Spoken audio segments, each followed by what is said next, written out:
Cześć, tu Bartek Czekała ze strony universeofmemory.pl i .com. Dzisiaj kolejny ważny temat, a mianowicie depresja. Mówiąc konkretniej, jak dieta, przede wszystkim niedobory żywieniowe, bo to będzie główny fokus tego filmiku, będzie wpływać na wywoływanie albo pogłębienie stanów depresyjnych i jak właśnie likwidacja potencjalnych niedoborów żywieniowych będzie w stanie współdziałać razem z farmakoterapią czy psychoterapią, a nawet może być używana po prostu jako osobna terapia, aby pomóc osobom cierpiącym na depresję, ale nie tylko, ponieważ i depresja, zaburzenia lękowe będą mieć często dużą część wspólnego podłoża biochemicznego. I czy to jest ważny kłopot?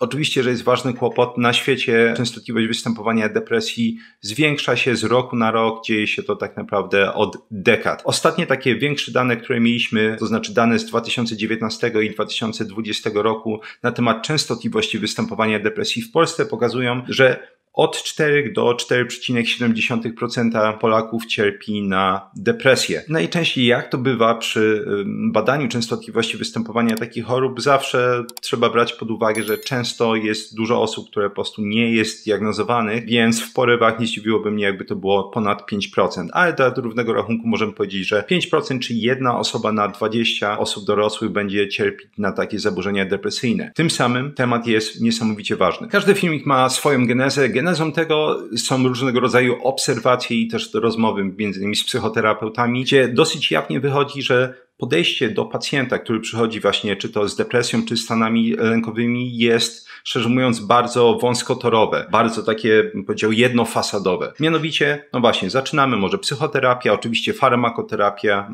z miejsca, natomiast brak takiego holistycznego podejścia. Holistycznym to jest no właśnie, pełen wywiad medyczny i diagnostyka, czyli rzeczywiście sprawdzamy, jak wygląda na przykład dieta takiej osoby, jak wygląda styl życia takiej osoby i na podstawie dalszej diagnostyki i tego wywiadu medycznego możemy potencjalnie ustalić, że mogą występować choćby niedobory żywieniowe. Niedobory, które można dosyć łatwo, oczywiście przede wszystkim powinno tak się dziać, że przy pomocy diety albo właśnie przy pomocy na przykład suplementacji. I może być tak, że właśnie sama nie tę suplementacja, co uzupełnienie tych niedoborów jest w stanie bardzo mocno poprawić stan psychiczny pacjenta, albo nawet jest w stanie wyleczyć tego pacjenta. To znaczy, no właśnie, kiedy jesteśmy w tym złym miejscu psychicznie, w głowie, to wszystko wydaje się problemem. Wszystko wydaje się pułapką, wszystko jest straszne. Kiedy poprawimy ten swój stan psychiczny, właśnie znowu, choćby przy pomocy diety, to nagle się okazuje, że problemy, które wcześniej były dla nas problemami już dla nas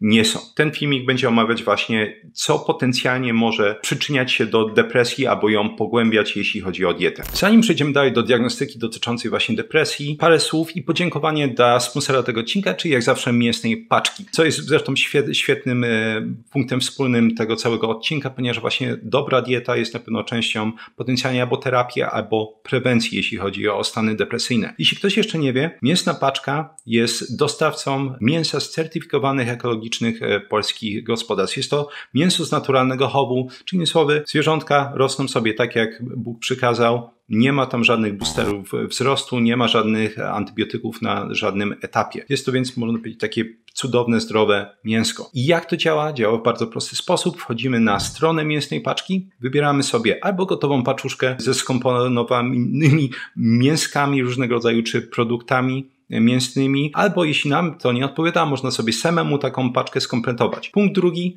wybieramy, gdzie ma dojść taka paczka i punkt trzeci, paczka oczywiście do nas dochodzi, ona jest pięknie zabezpieczona, jest warstwa tam izolacyjna, dodatkowo jest to zamrożone czy zmrożone suchym lodem od razu po uboju, więc jest to mięso naprawdę świeże, które przychodzi do nas zmrożone, można to bardzo łatwo przełożyć sobie do zamrażarki i wyciągać, kiedy jest nam to wygodne, więc serdecznie polecam, jeśli ktoś jeszcze nie spróbował. Z kodem Bartosz10, jeśli ktoś jeszcze nie próbował mięsnej paczki, jest 10% zniżki na pierwsze zamówienie. Lecimy dalej i dzięki piękne, serdeczne mięsnej paczce za sponsorowanie odcinka. Pierwszy przystanek w takim, nazwijmy to, planie diagnostycznym osób z depresją czy jakimiś zaburzeniami lękowymi, a jeszcze raz nie tylko, różnego rodzaju inne zaburzenia psychiczne, też często jeszcze raz mają to wspólne podłoże biochemiczne z tymi stanami, jest zobaczenie, czy są stany zapalne, szczególnie stany zapalne jelit. Bardzo szeroko mówiłem o tym w tym filmiku, natomiast tutaj zrobimy sobie szybkie przypomnienie tego. Jeśli będą występować stany zapalne w organizmie, szczególnie stany zapalne jelit, zaczynamy zaburzać ścieżkę produkcji serotoniny. Generalnie serotonina jest produkowana z aminokwasu, który nazywa się tryptofan. Bardzo ciężko o jakiekolwiek niedobory tryptofanu praktycznie na dowolnej diecie. Zwyczajnie, jeśli jelita dobrze działają, tryptofan jest przekształcany, jest konwertowany w serotoninę, a serotonina jest konwertowana w melatoninę. Czyli innymi słowy, bardzo upraszczając, jeśli ta konwersja działa dobrze, to jest wystarczająco dużo serotoniny, która wpływa między innymi na skurcze mięśni gładkich w jelitach, więc na perystaltykę jelit. Potem serotonina jest przekształcana w melatoninę, więc jest dobry sen. Czyli tutaj wszystko będzie funkcjonować. Natomiast jeśli pojawiają się stany zapalne w jelitach, zaczynamy aktywizować, można powiedzieć, alternatywną ścieżkę konwersji tryptofanu. Tryptofan zaczyna być przekształcany przy pomocy tak zwanego szlaku kinureninowego w cząsteczkę, która nazywa się NAD i rozwinięcie tego to jest dinukleotyd nikotynoamidoadeninowy. Więc zamiast jeszcze raz tryptofan w serotoninę zaczyna tryptofan być przekształcany w tą cząsteczkę NAD. I tu zaczyna się pojawiać kłopot, ponieważ aktywizowanie tego szlaku kinureninowego zaczyna doprowadzać do produkcji różnego rodzaju metabolitów, które będą przechodzić między innymi przez barierę krew-mózg, będą odkładać się w mózgu. To jest na przykład cząsteczki takie jak kwas kinureninowy, quin, kwas hydroksykiniureninowy. One zaczynają po prostu, można powiedzieć, źle wpływać, upraszczając na funkcjonowanie mózgu. To jest absolutnie pierwszy przystanek. Czy coś dzieje się z jelitami, tak? Czy są stany zapalne ogólne? To można oczywiście zrobić przy pomocy, tutaj w filmiku opisywałem, robienia markerów stanu zapalnego, takich nawet najprostszych, jednocześnie zrobić odczyn Biernackiego i CRP, czyli białko reaktywne C. Zobaczyć, czy są stany zapalne, ale niezależnie nawet od tych wyników, jeśli twoje jelita nie funkcjonują dobrze, czyli cały czas są wzdęcia, gazy, część na przykład jest nieregularne wypróżnianie, są biegunki, są zatwardzenia i tak dalej. To znaczy, że ewidentnie coś dzieje się w jelitach. Jeśli coś się dzieje w jelitach, można powiedzieć 90 ileś tam procent osób nie będzie funkcjonować optymalnie. Będzie się czuć źle psychicznie. I na przestrzeni lat, dopóki nie zawiesiłem swoich konsultacji dietetyczno-medycznych, to było ewidentne. Za każdym razem, jak ktoś przychodził z chorymi jelitami, z jakimiś kłopotami z układem pokarmowym, te osoby z miejsca miały minimum jakieś lekką depresję, albo często po prostu już pełną depresję. Więc warto zwracać uwagę na takie rzeczy u pacjenta, albo jeśli ty jesteś takim pacjentem, żebyś zwrócił uwagę na to, bo to jest pierwsza rzecz po prostu, jeśli chodzi o tą właśnie diagnostykę, wyleczenie tego. Znaczy wykrycie, a następnie wyleczenie tego. W tym z kolei filmiku będziesz mieć, jak diagnozować choroby układu pokarmowego. Jeśli specjaliści, którzy cię prowadzili w przeszłości, nie byli w stanie tego skutecznie zdiagnozować, to właśnie w tym filmiku znajdziesz różnego rodzaju markery, testy, które będą w stanie pomóc ci doprowadzić ciebie właśnie do konkretnej diagnozy. Drugim bardzo szerokim przystankiem jest zobaczenie, czy u pacjenta nie występuje anemia. Anemia typowo będzie w większości społeczeństwa występować na tle albo niedoboru żelaza, albo będzie to anemia megaloblastyczna, więc będzie spowodowana niedoborami witaminy B9 albo B12. I w tym drugim kroku skupimy się właśnie na witaminie B12. Badań, które pokazują, że badań epidemiologicznych, które będą pokazywać, że niedobory witaminy B12 są mocno związane z depresją, jest mnóstwo. Na przykład w jednej z takich irlandzkich kohort pokazano, że niedobory witaminy B12 podwyższały potencjalnie ryzyko występowania depresji o 51%. I dlaczego taki niedobór witaminy B12 warto diagnozować szczególnie jeszcze raz w powiązaniu z wywiadem medycznym? Ponieważ żyjemy w czasach, gdzie jesteśmy absolutnie non-stop bombardowani różnego rodzaju komentarzami czy specjalistów, także nie powinniśmy jeść mięsa, tak? Mięso to ewentualnie raz w tygodniu, w czwartek i to 50 gram czerwonego mięsa, bo inaczej cię zabije. Więc pytanie, jak dobrze dostarczać witaminę B12? Z suplementów? Pewnie, że można, natomiast absolutnie nie ma to sensu, jeśli można dostarczać tą witaminę B12 z diety. Więc jeśli czyjaś dieta jest bardzo uboga w witaminę B12, bo to jest tak naprawdę produkty zwierzęce będą absolutnie głównym źródłem podaży tej witaminy B12, to znaczy, że coś tutaj jest nie tak i jest to jeden z możliwych powodów. I mówiliśmy sobie w innym filmiku, gdzie opowiadamy o witaminie B12, że żeby w ogóle była jakaś stabilność, jeśli chodzi o DNA, to poziom tej witaminy B12 powinien wynosić minimum 600 mg na decilitr. Cokolwiek poniżej, chociaż to jeszcze trzeba, że tak powiem, wziąć w cudzysłów, w tym sensie, że różne laboratoria mogą używać różnych odczynników, więc te skale mogą się ryciutko różnić. Na przykład jeśli ta skala wynosi, czy górny koniec tej skali kończy się gdzieś w okolicy 900, to te 600 to jest absolutne minimum. Chcemy tutaj zrobić potencjalnie diagnostykę. Można odczytać coś takiego z morfologii samej, czy występuje potencjalnie niedobór witaminy B9 i B12. O tym będzie bardzo niedługo kolejny odcinek. Natomiast jeśli ktoś chce oczywiście znać precyzyjny poziom witaminy B12, trzeba pójść do jakiegoś punktu diagnostyki, punktu laboratoryjnego i zrobić badanie. Można po prostu zrobić najzwyczajniej w świecie właśnie badanie witaminy B12 z krwi. Jeśli ktoś chce zrobić badanie bardziej precyzyjne, można na przykład zrobić taki już bardziej szczegółowy marker kwas metylomalonowy. On rzeczywiście już powie bardzo szczegółowo, jaki jest poziom witaminy B12, lepiej niż zwykłe badanie witaminy B12 z krwi. Teraz jeśli chodzi o mechanizmy, pytanie, dlaczego właśnie niedobory witaminy B12 są takie problematyczne. Wiadomo, już większość osób, która miała takie kłopoty, albo przynajmniej kojarzy cokolwiek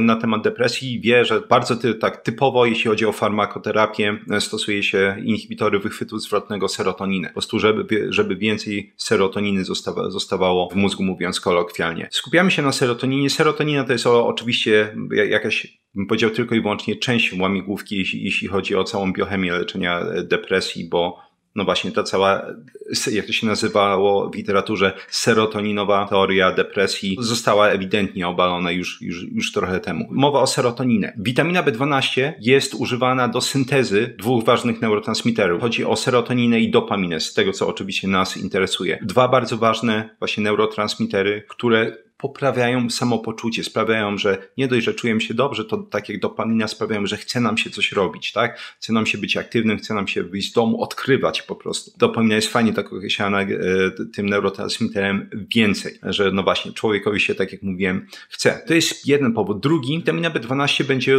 używana między innymi do konwersji homocysteiny w metioninę. Oczywiście witamina B12 jest jedną z tych witamin z grupy B, które metylują, nie jest jedyną witaminą, która za to odpowiada. Natomiast no właśnie, w momencie, w którym ta homocysteina będzie się utrzymywać, może to też przyczyniać się potencjalnie do powstawania stanów zapalnych. I zaczynamy tak naprawdę już się zapętlać, tak? Stany zapalne, przechodzimy na aktywizację szaku kinureninowego, mniej serotoniny.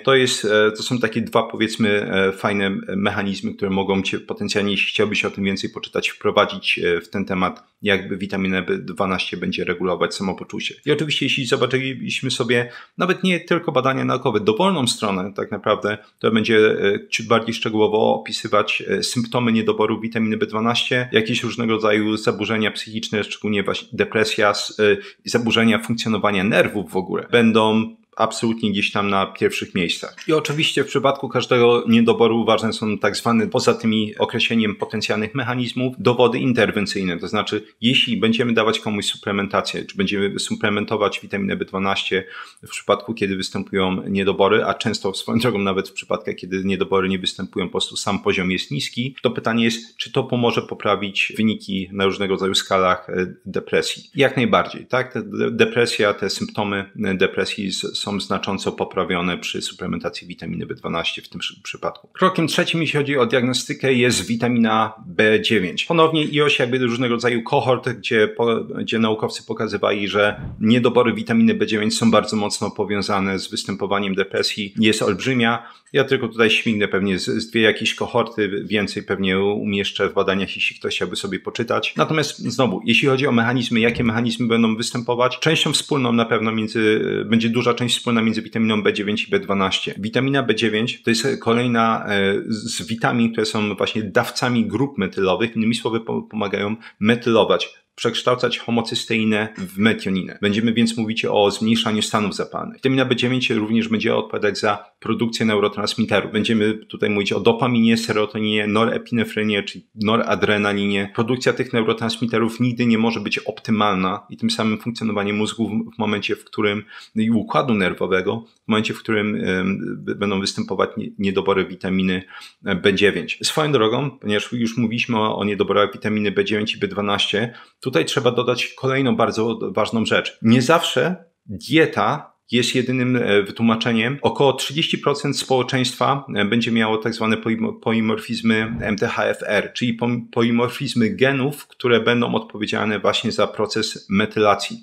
Innymi słowy, u takich osób, nawet jeśli mają przyzwoitą dietę, mogą występować niedobory tych witamin metylujących. Te główne witaminy metylujące to jest witamina B2, B4, B6, B9 i B12. Więc jeśli mamy już na logikę 30% społeczeństwa może mieć te polimorfizmy, oczywiście one mają różnego rodzaju nasilenie. W skrajnych przypadkach to ciężko jest funkcjonować bez jakiejś mocniejszej suplementacji, ale to będzie kolejny odcinek o tym. Właśnie dlatego badanie poziomu witaminy B9 i B12 jest takie ważne. Dodajmy sobie jeszcze, że kwas foliowy, jeśli chodzi o suplementację, znowu najlepiej oczywiście pokrywać to zapotrzebowanie z diety, natomiast kwas foliowy, jeśli chodzi o suplementację, jest dużo gorszy od metylofolianu. Metylofolian jest w stanie ładnie przechodzić przez barierę krew-mózg i tym samym będzie mieć, jeśli chodzi o badania interwencyjne, dużo lepsze oddziaływanie na poprawę funkcjonowania w stanach depresyjnych czy zaburzeniach lękowych. Tutaj przytoczę, jeśli chodzi o te dowody interwencyjne, badanie randomizowane, podwójnie zaślepione, gdzie osobom z depresją właśnie podawano metylofolian i uzyskano znaczącą poprawę stanu psychicznego pacjentów. Warto to podkreślić. Coś tak głupiego, tak głupio prostego, jak po prostu witamina B9 w postaci tego metylofolianu było znacząco w stanie poprawić funkcjonowanie takich pacjentów. Nie zawsze trzeba walić mocnymi lekami, czasami warto skupić się na absolutnych podstawach. Tak, jeśli wiemy, że różnego rodzaju substancje odżywcze będą odpowiedzialne m.in. za produkcję tych neurotransmiterów, to może warto się upewnić, czy rzeczywiście poziom tych składników odżywczych jest wystarczająco wysoki, żeby był w stanie produkować odpowiednio w organizmie odpowiednią ilość tych neurotransmiterów, jak właśnie choćby dopamina i serotonina. Warto jeszcze powiedzieć parę słów o metylacji, ponieważ ja rzucałem tym terminem i wydaje mi się, że warto wytłumaczyć przynajmniej pokrótce, co to jest. Więc metylacja DNA jest procesem, który będzie regulować ekspresję genów. Ekspresję, czyli aktywność. Innymi słowy, może włączać albo wyłączać różnego rodzaju geny w zależności od tego, jak ta metylacja działa. Proces metylacji, upośledzenie tego procesu metylacji jest jednym na przykład z takich bardzo ładnie ustatkowanych czy określonych mechanizmów, które przyczyniają się do powstawania nowotworów między innymi. To jako ciekawostkę. Nie wiemy dokładnie, ponieważ takie rzeczy strasznie ciężko zbadać, ile genów reguluje proces metylacji, natomiast te szacunki ogólne to jest 20 do 25 tysięcy genów, czyli można powiedzieć w porywie do 1/4 całej naszej puli genetycznej. Dlatego właśnie to się może wydawać, to po prostu jest witamina B9 czy witamina B12, czy też w mniejszym stopniu, bo witamina B9 i B12 robią główną robotę, jeśli chodzi o metylację, ale też te inne witaminy B2, B4, B6. Może wydawać się właśnie, że to są tylko jakieś tam witaminy, one będą regulować koniec końców właśnie do 1/4 ekspresji całej naszej puli genetycznej. To nie są tylko po prostu jakieś witaminki, więc ja po prostu jak słyszę, czasami psychiatrzy się negatywnie wypowiadają na ten temat, że tak, nie, leki to są fantastyczne, ale to głupia witamina B12, B9 to są jakieś holistyczne wymysły, to po prostu czacha wybucha. To niestety bardziej ze złości niż czegokolwiek innego. Punkt 4, jeśli chodzi o diagnostykę i punkt zamykający jednocześnie te główne przyczyny anemii, to jest właśnie anemia z powodu niedoboru żelaza. Żelazo ponownie można to odczytać z morfologii, jeśli będą występować niedobory, natomiast warto po prostu, jeśli ktoś chce mieć precyzyjniejsze informacje, precyzyjny wynik, warto zrobić badanie żelaza i jednocześnie z tym badanie ferytyny. Ponieważ, żeby było śmiesznie, różnego rodzaju symptomy niedoboru żelaza mogą występować w momencie, w którym poziom ferytyny będzie mniejszy niż 20 mg na decilitr, nawet przy normalnym poziomie żelaza. Ten poziom ferytyny, bym powiedział, jest praktycznie zawsze niezbędny, żeby upewnić się, że kłopot występuje albo nie występuje, czy przynajmniej ustalić jakieś prawdopodobieństwo tych stanów. Natomiast samo żelazo, kolejna rzecz, która jest pięknie pokazana naprawdę w dziesiątkach, nie przesadzam, nie wiem czy dziesiątkach, ale na pewno w całym mnóstwie badań epidemiologicznych, że niedobory żelaza będą przyczyniać się do powstawania stanów depresyjnych i innych zaburzeń psychicznych. Co jest szczególnie ważne, ogólnie jeśli chodzi próbowałem znaleźć jakieś dane, jak wygląda poziom żelaza, jeśli chodzi o społeczeństwo i szacuje się, że do 33% osób w społeczeństwie może cierpieć na niedobory żelaza. Głównie będzie się to tyczyło kobiet. Kobiety dużo częściej będą cierpieć na anemię z dowolnego powodu. To jest dla mnie zawsze fascynująca korelacja. Dużo więcej kobiet w porównaniu do mężczyzn cierpi również na stany depresyjne, na depresję. Natomiast właśnie jeśli chodzi o tę anemię z powodu niedoboru żelaza, dużo częściej występuje ogólnie u kobiet. Między innymi właśnie z powodu preferencji preferencji dietetycznych, nazwijmy to. A jeśli chodzi o ciążę, widziałem gdzieś tam statystykę, że do 45% kobiet nawet będzie cierpieć na anemię z powodu niedoboru żelaza w tym stanie. Pomijam to, że comiesięczne krwawienia miesięczne mogą bardzo mocno obniżać poziom żelaza, więc to jest kolejny taki bardzo, bardzo ważny powód. Jakie mechanizmy za tym stoją? Jak w przypadku dowolnej substancji odżywczej, tych mechanizmów jest mnóstwo i tak naprawdę pewnie jeszcze więcej będzie odkrytych w przyszłości. Ale ponownie możemy wymienić klasyki.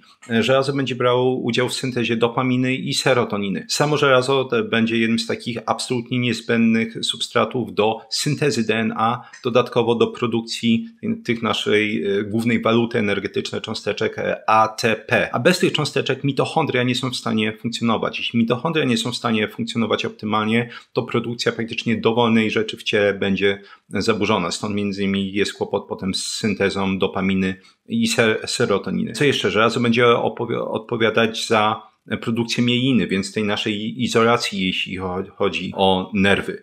Bez tego produkcja czy przesył sygnałów tych elektrycznych między synapsami jest zaburzona, czyli znowu zaczyna się po prostu zaburzenie funkcjonowania mózgu. Jeszcze wspomnę zaraz, jak to może się nawet dosyć hardkorowo objawiać. Co jeszcze będzie ciekawego, będzie wpływać na zaburzenie funkcjonowania układu odpornościowego, więc może prowadzić do stanów zapalnych. I tutaj znowu wracamy do pierwszego punktu z naszej diagnostyki, jak stany zapalne będą wpływać na depresję, czy przyczynianie się do niej, czy wywoływanie. Dodatkowo będzie funkcjonować na całą taką jedną z głównych osi PPA, czyli podzgórze przysadka nadnercza, w sensie PPN nadnercza, czyli właśnie tej osi, która będzie odpowiedzialna za produkcję między innymi hormonów stresu i regulację produkcji hormonów stresu. Znowu, w przypadku niedoborów żelaza ta cała oś PPN będzie zaburzona. Dodatkowo żelazo będzie przyczyniać się do neuroplastyczności itd. itp. Jak widać, żelazo jest bardzo, bardzo ważne, jeśli chodzi o funkcjonowanie praktycznie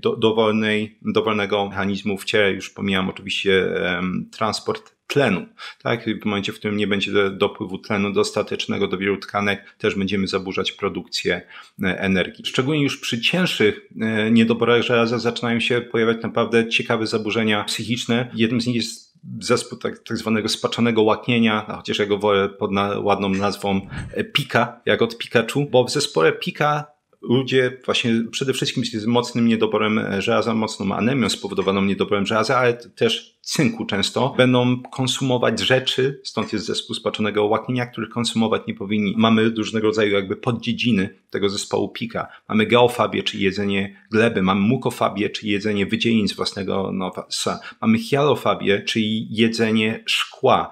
Jeszcze są różnego rodzaju inne poddziedziny. Z tej mojej działki trichologicznej fascynująca jest trichofagia, czyli jedzenie najczęściej własnych włosów. Może być to czasami jedzenie wełna. Jest też jedzenie na przykład surowego ryżu czy skrobi. Jest wiele poddziedzin. Generalnie jeśli widać, że osoba spożywa, i oczywiście klasyk, spożywanie lodów w znacznej ilości. Nie tylko lodu, bardzo zimnych napoi. To jest też absolutny klasyk, jeśli chodzi o anemię właśnie na tle niedoboru żelaza. Więc jeśli po prostu zauważy się coś takiego u dowolnego pacjenta, z miejsca po prostu zrobić diagnostykę, żeby zobaczyć, jak jest źle i wdrażać leczenie. I oczywiście bez wyjątku eliminacja niedoborów żelaza będzie prowadziła do znacznej poprawy stanu psychicznego pacjenta, łącznie nawet z całkowitym wyleczeniem, bo i to się zdarza. Przechodząc dalej, niedobory witaminy D. Kolejny absolutny klasyk. O ile na przykład właśnie te wcześniejsze niedobory, przede wszystkim niedobory żelaza i B12, właśnie często są motywowane dietą po prostu. Ludzie mają kiepską dietę, unikają produktów odzwierzęcych, tak? Wiadomo, że żelazo chemowe, które znajduje się właśnie w produktach zwierzęcych, jest dużo lepiej przyswajalne niż żelazo niechemowe. To ciężko, żeby te niedobory właśnie nie występowały. Natomiast witamina D. Jeśli chodzi o częstotliwość występowania niedoboru witaminy D, to jest absolutny odjazd. To jest absolutny odjazd, bo szacuje się, że w zależności od regionu te niedobory mogą tyczyć się 88 do 90% społeczeństwa, bo nikt nie chce wychodzić na dwór. Jesteśmy już tak przykuci do komputerów, naszego wygodnego stylu życia, już pomijając to, że nawet nie zawsze musi być wygodny, tak? Wstajemy rano, jedziemy do pracy, siedzimy w pomieszczeniu jakimś przez Bóg wie ile godzin, jak wychodzimy, to już nie ma słońca, szczególnie bardziej intensywnego słońca, które będzie promować syntezę witaminy D między 11 a 13. Większość osób nawet nie wie, że w Polsce, że powinno suplementować witaminę D, bo no właśnie nawet jeśli ktoś jest ciut bardziej aktywny i wychodzi na to słońce, to słońce u nas nie jest często wystarczające, czy nie spędzamy wystarczająco dużo czasu, żeby ten poziom witaminy D był odpowiedni. Oczywiście całym osobnym tematem, który jestem pewien wielu z Was wie, są absolutnie nienormalne, zaniżone normy tego, co jest normalnym poziomem witaminy D. Tak długo jak jesteśmy już w okolicy 30 mg na decilitr, to wszystko jest okej, tak? Już twój poziom witaminy jest taki, broń Boże nie podwyższaj, bo jeszcze coś ci się stanie. Pomijając to, że po prostu poziomy toksyczne witaminy D to jest najczęściej 150 i szczególnie od 200 mg na decilitr, więc wielokrotnie wyżej. O ile tamte rzeczywiście występują często, witamina D występuje cholernie często z braku lepszego słowa. Słyszałem fantastyczne anegdotki. Między innymi oczywiście w komentarzach. Ktoś dopiero na przykład w filmiku o diagnostyce czegoś tam pisał, że właśnie też czuł się źle, generalnie w ogóle nie miał energii i tak dalej i jak sam zrobił w końcu badania, to okazało się, że poziom witaminy D wynosił 6 mg na decilitr, poziom witaminy B12 był cholernie niski. Jak można się dobrze czuć? Jak można dobrze funkcjonować z takimi poziomami? Odpowiedź oczywiście jest nie można. Jakie mechanizmy stoją za witaminą D? Jak zawsze całe mnóstwo. Klasyki. Będzie to synteza dopaminy, będzie to synteza serotoniny. Witamina D dosyć mocno będzie kontrolować między innymi mechanizmy proliferacji komórek, czyli ich rozmnażania się, apoptozy, a więc zaprogramowanej śmierci, czyli słowy, to co ma się rozmnażać, kiedy witamina D jest na optymalnym poziomie, będzie się rozmnażać, to co ma umrzeć, będzie umierać, jeśli ta witamina D będzie na odpowiednim poziomie. Jedna z takich najciekawszych rzeczy, moim zdaniem, chyba rzadko o niej się słyszy, jest to, że receptory witaminy D są na potęgę obecne w komórkach układu odpornościowego. Chodzi przede wszystkim o tak zwane krwinki białe, czyli będą to monocyty, będą to na przykład makrofagi, będą to limfocyty. Tutaj warto wspomnieć, że no właśnie regulacja, witamina D będzie regulantem układu odpornościowego i często ta regulacja będzie polegać na immunosupresji, czyli innymi słowy na ograniczaniu aktywności układu odpornościowego. Jeśli witamina D jest na niskim poziomie, to praktycznie dowolna choroba autoimmunologiczna będzie miała zaostrzony przebieg, albo właśnie może się z czasem pojawić. Są takie potencjalne hipotezy i moim zdaniem absolutnie uzasadnione. Szczególnie jeśli, tutaj kolejna jakaś ciekawostka, mam nadzieję, że mi wybaczycie, stąd wiele osób zauważa, że na przykład jeśli ma łuszczycę, albo różnego rodzaju zaburzenia, czy choroby skóry i poprzebywa trochę na słońcu, to wygląda dużo lepiej, tak? Mnie choćby trądzi. I teraz pytanie jest, czy rzeczywiście to jest głupia obserwacja, czy to jest mechanizm? Jest to mechanizm. Między innymi już pomijam to, że same promienie ultrafioletowe są immunosupresyjne. Można sobie kupić takie specjalne lampy, które będą wydzielać właśnie światło ekstymerowe, czyli właśnie światło ultrafioletowe o określonej długości, to jest chyba 307 czy 308 nanometrów, jeśli mnie pamięć nie myli, i to też powoduje immunosupresję tych stanów zapalnych w skórze, czyli te różnego rodzaju właśnie komórki układu odpornościowego są mniej aktywne i nie będą doprowadzać do stanów zapalnych z taką częstotliwością jak zwyczajnie. Co jeszcze? Czyli innymi słowy będzie mieć regulację tutaj funkcji układu odpornościowego, będzie mniej stanów zapalnych, czyli innymi słowy ciało będzie mniej atakować siebie, nawet kiedy nie ma powodu. Dodatkowo, co będzie mieli? Sama witamina D, forma aktywna witaminy D, czyli calcitriol, ma działanie antydepresyjne, jak pokazują badania. Żeby było śmieszne, witamina D również będzie działać, pokazywano to m.in. na modelach gryzoni, jako inhibitor wychwytu zwrotnego serotoniny. Czyli sama witamina D, można powiedzieć, czy może tak, te leki, inhibitory wychwytu zwrotnego serotoniny są poniekąd kalkami tego, co robi witamina D. Witamina D również na potęgę będzie brać udział w produkcji i też uwalnianiu różnego rodzaju czynników neurotroficznych, takich jak choćby BDNF, gdzie znowu mamy już tonę badań, absolutną tonę badań, ja sam chyba mam u siebie w bazie minimum parędziesiąt, które pokazują, jak mocno serotonina jest powiązana z produkcją tego czynniku neurotroficznego pochodzenia mózgowego, BDNF, i właśnie, że sam BDNF jest w stanie być markerem potencjalnie występowania depresji, czyli osoby z depresją, różnego rodzaju właśnie też zaburzeniami lękowymi wykazują dużo mniejszą produkcję tego czynnika BDNF. Jak zawsze nie może zabraknąć badań interwencyjnych w jednej z metaanaliz, więc badania, które podsumowuje dorobek naukowy innych badań, czy można powiedzieć to, co odkryto w innych badaniach, pokazało, że na 13 takich badań interwencyjnych w 12 suplementacja witaminą D pomogła łagodzić stany depresyjne. Ja również słyszałem od znajomej psychoterapeutki, że miała pacjenta, u którego można powiedzieć cała depresja, wszystkie różnego rodzaju kłopoty przeszły po właśnie zwykłej suplementacji witaminą D. Więc przynajmniej jeśli chodzi o doniesienia anegdotyczne, widziałem takie rzeczy, czy słyszałem o takich rzeczach, że sama suplementacja mogła pomóc. I tutaj jestem oczywiście ciekawy, jeśli miałeś podobne doświadczenia, albo przeciwne, tak, że suplementacja czy eliminacja danych niedoborów żywieniowych ci pomogła, to z chęcią bym o tym usłyszał. Jestem pewien, że inni też, bo znowu jakby zawsze mówię, tworzymy kolektywnie między innymi też taką wiedzę. Te jakby doniesienia od kogoś, anegdoty medyczne tak zwane są bardzo ważne. Przynajmniej osobiście uwielbiam je czytać. Kolejny punkt, chyba już 5, jeśli chodzi o naszą listę diagnostyczną, to niedobory magnezu. Powiedział znowu, jeśli chodzi o moje doświadczenie, absolutny klasyk. I tutaj zacznę tym razem od diagnostyki. Oczywiście może tak. Jeśli chodzi o epidemiologię, całe mnóstwo badań mamy, które pokazują właśnie znowu powiązanie niedoborów magnezu z występowaniem depresji. Natomiast jeśli chodzi o diagnostykę, już wielokrotnie poruszałem ten temat, ale muszę oczywiście i tutaj o tym powiedzieć, że bardzo ciężko jest zdiagnozować niedobory magnezu, bo magnez, czy występowanie magnezu w krwi to jest mniej więcej 1% całego składowiska naszego magnezu w organizmie. To znaczy 99% magnezu jest w tkankach. Czyli jeśli zrobisz sobie badanie z krwi, istnieje olbrzymia szansa, że będziesz mieć normalny poziom. Czemu? Bo przypominam, jeśli chodzi o różnego rodzaju jony, one będą używane do takiego bieżącego funkcjonowania organizmu. Jeśli ktoś miałby rzeczywiście obniżony poziom magnezu, to będzie odczuwać naprawdę całe mnóstwo różnego rodzaju symptomów, przede wszystkim neurologicznych. Wcale nie zdarza się to często. Oczywiście, nie wiem, mamy takie powiedzmy bardziej klasyczne przykłady, jak choćby tężyczka, gdzie może to występować. Natomiast stricte jeśli ktoś pójdzie, czy pójdziesz do laboratorium i stwierdzisz, o dobra, to zrobiłem badanie magnezu, jest w normie, absolutnie nie musi to znaczyć, że poziom magnezu jest rzeczywiście w normie. 45%, jeśli nie pamięć nie myli, magnezu występuje w kościach, reszta w różnego rodzaju innych tkankach. Teraz gleby są tak wyjałowione, że poziom magnezu, choćby w roślinach, jest parędziesiąt procent niższy niż był jeszcze parędziesiąt lat temu. Oczywiście potem takie rośliny są podawane zwierzaczkom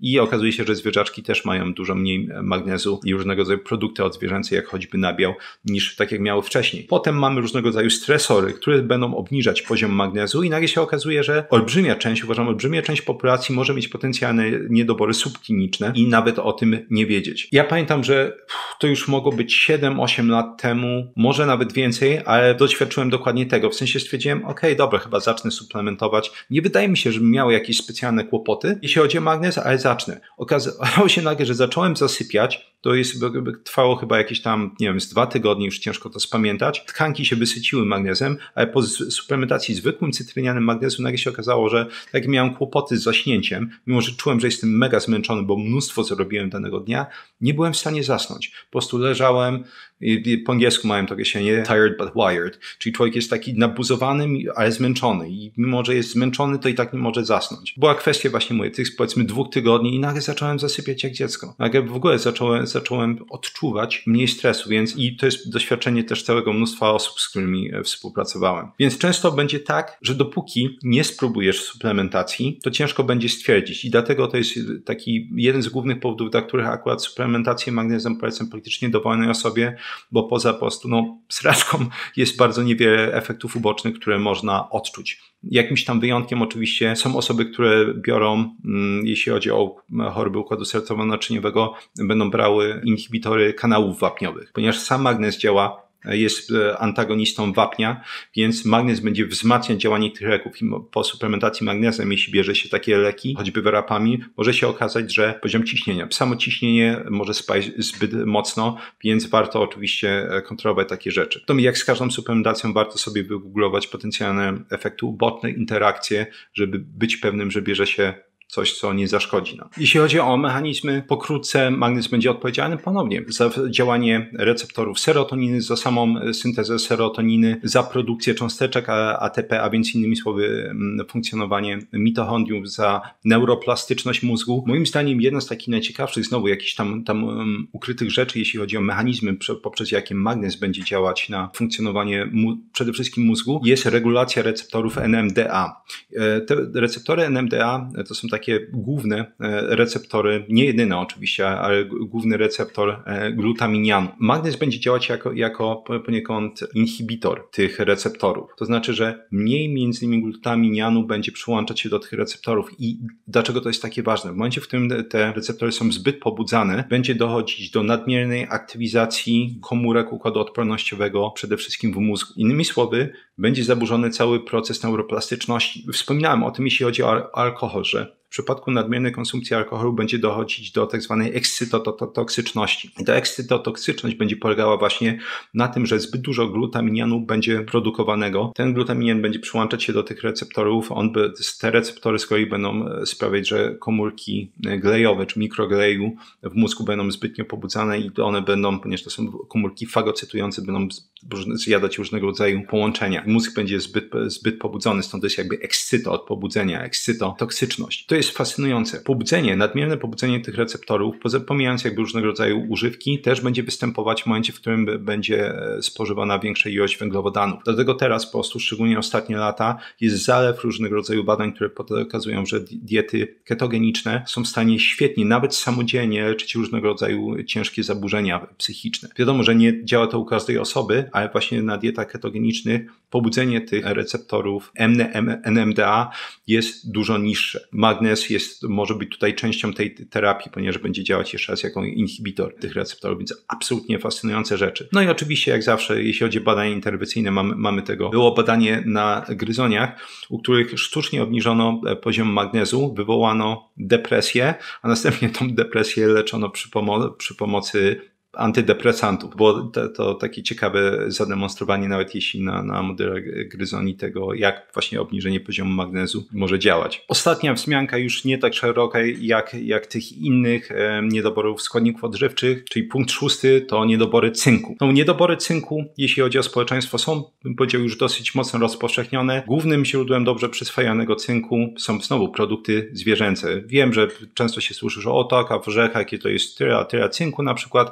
Przypominam, że również w produktach roślinnych jest całe mnóstwo antyskładników odżywczych, choćby kwas fitynowy, szczawiany, które będą bardzo, bardzo mocno zmniejszać wchłanianie tego cynku. Jeśli chodzi o, no właśnie, spożywanie cynku z pokarmu, na pewno produkty zwierzęce, na przykład takie jak klasyk, wołowina, są absolutnie niezastąpione. Jeśli chodzi o badania epidemiologiczne, znowu mamy ich mnóstwo, mamy całe metaanalizy, które analizują właśnie niedobory cynku. Tak samo jak z magnezem, wprowadzenie sztucznie w modelach gryzoni niedoborów cynku będzie prowadzić do wywoływania stanów depresyjnych, które można potem odwrócić ponowną suplementacją. I nie powinno to dziwić. Cynk będzie odpowiedzialny za funkcjonowanie ponad 1000 czynników transkrypcyjnych, ponad 300 klas różnego rodzaju enzymów. I wiadomo, że również właśnie w populacjach ludzkich osób na przykład też z różnego rodzaju zaburzeniami psychicznymi, bym powiedział, klasycznie będą występować niedobory cynku. Cynk oczywiście też będzie odpowiedzialny m.in. za syntezę testosteronu. Testosteron będzie odpowiedzialny za produkcję m.in. cząsteczek ATP,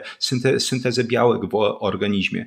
Na przykład u panów też będzie to bardzo zauważalne. No i oczywiście też mamy całe mnóstwo badań, które pokazują, że choćby właśnie suplementacja cynku, na przykład jest takie, było badanie, gdzie suplementacja jednocześnie cynku i żelaza była w stanie bardzo mocno złagodzić symptomy depresyjne u kobiet w wieku przedmenopauzalnym. Więc cynk jak najbardziej zasługuje na miejsce tutaj. Oczywiście, żeby było jasne, jeśli przesiedzi się inne potencjalne niedobory, to można jakieś tam małe honorowe wzmianki rzucić, jeśli chodzi o kwasy omega-3, że też mogą potencjalnie pomóc i suplementacja właśnie tymi innymi witaminami metującymi jak B2, B4, B6, natomiast te niedobory, które sobie omówiliśmy, które zaraz podsumuję, są absolutnym klasykiem. Pomijając różnego rodzaju powiązania między nimi, tak? Wiadomo, że nie można wyprodukować optymalnej ilości właśnie aktywnej formy witaminy D, kalcytriolu, bez optymalnego poziomu magnezu. Dlatego też niektóre osoby często, jeśli suplementują witaminę D i widać, że ten poziom nie rośnie, to jest panika i zaczynają jeszcze więcej tej witaminy D brać, co jest, można powiedzieć,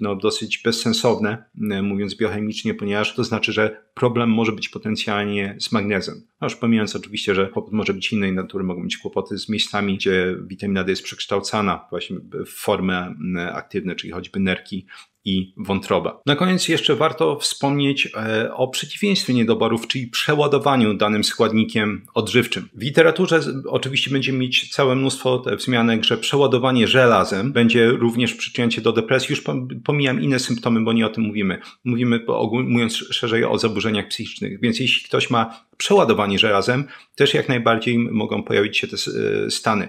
Jeśli ktoś ma nadmierne wchłanianie wapnia spowodowane właśnie choćby zbyt wysokim poziomem witaminy D, również mogą się to pojawić. Jeśli ktoś spożywa zbyt dużo selenu, znowu mogą pojawić się takie zaburzenia depresyjne. To samo może się pojawić choćby przy nadmiarze witaminy B6, B9 i B12. Nadmiary, najczęściej oczywiście powodowane w 99% przypadków przez nadmierną suplementację, będą powodowały obniżenie puli betainy, już nie będę się tutaj wdawać w szczegóły, ale zwiększanie produkcji noradrenaliny. Ogólnie detoksyfikacja nadmiaru witamin, podczas tej detoksyfikacji wytwarzana jest bardzo duża ilość wolnych rodników. Zauważyłem, że mnóstwo osób, mówiłem to właśnie w odcinku a propos suplementacji Frankensteina, więc nocąc nowego brania tony suplementów, bo one mają antyoksydanty, jest to absolutnie głupi pomysł. Suplementacja musi być ukierunkowana. Robiona przez osobę, która po prostu wie, co robi, i ktoś po prostu stwierdzi, to chyba mi brakuje tego i wali na potęgę, to jest coś, co obciąża organizm. To nie jest coś, że po prostu organizm się tego pozbędzie,